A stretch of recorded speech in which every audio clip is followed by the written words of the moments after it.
Joining us now, two Georgia experts, Atlanta Journal-Constitution political reporter Greg Bluestein and Charlie Bailey, a former Fulton County prosecutor. Welcome both. So, Charlie, first to you. How do you read Chesebro's move? It seemed to me to be he's the only one so far who's asking for a speedy trial. What does that mean in terms of how Willis is going to, conduct the trial, and can she do it in 2 months?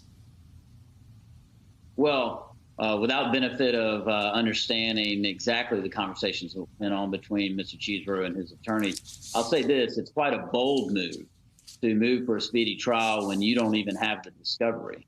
I mean, the defense attorneys don't even have all the evidence that the prosecution will use at trial.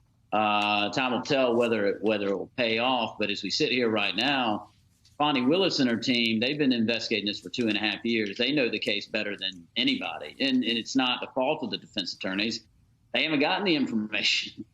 So it's a bold move. But I think Fani showed that, like any good prosecutor, when you indict, you better be ready to go to trial. And she and her team are. And that's why they responded quickly with, OK, well, let's do it on October 23rd. And we'll see if Mr. Chesebro stands by that speedy trial demand. He can always withdraw it. Well, at the same time, I guess she's calling his bluff. But Charlie, the New York Times is reporting that on another major racketeering trial being prosecuted by her in Atlanta, superstar rapper Young Thug and his associates, they were indicted more than a year ago, and a jury is yet to be seated. The jury selection process started 7 months ago. So what does that tell you about potential complications in the Trump case?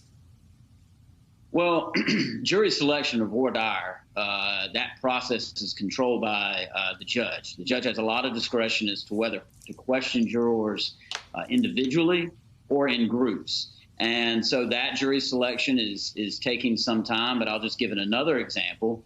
The APS cheating trial, which was a RICO case that Fani led about 9 years ago. That started with 34 defendants. By the time we went to trial, there were 13, and jury selection there took about 5 or 6 weeks. So, people are saying, well, it's going to be months. That's not necessarily the case, and I'd say that's on the long end. So, if it starts October 23rd, that is when jury selection would start, at the beginning of the trial. And I wouldn't expect it last month. I think we're probably talking weeks.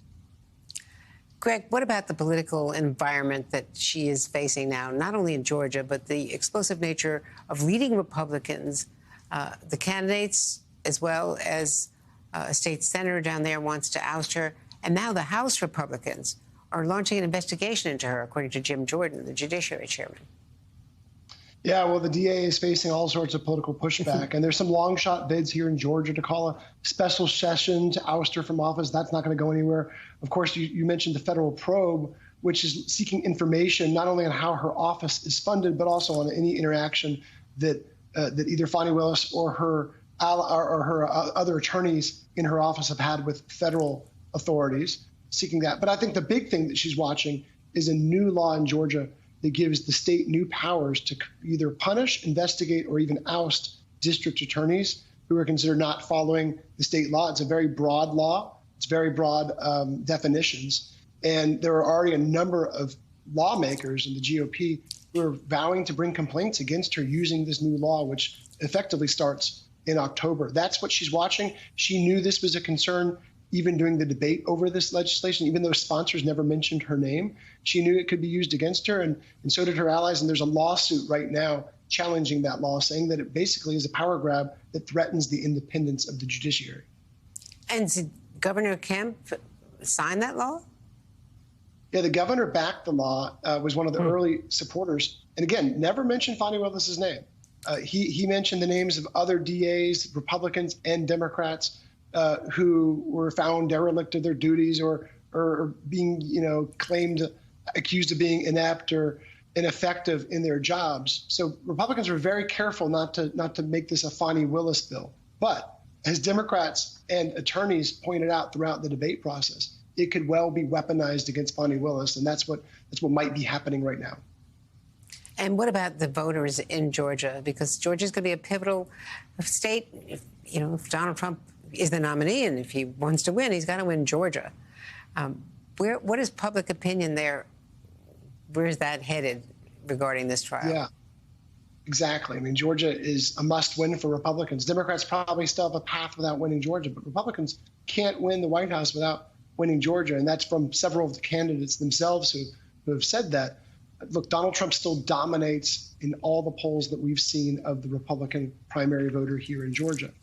But the general election is obviously broader. The general election brings in a lot more voters than a Republican primary does.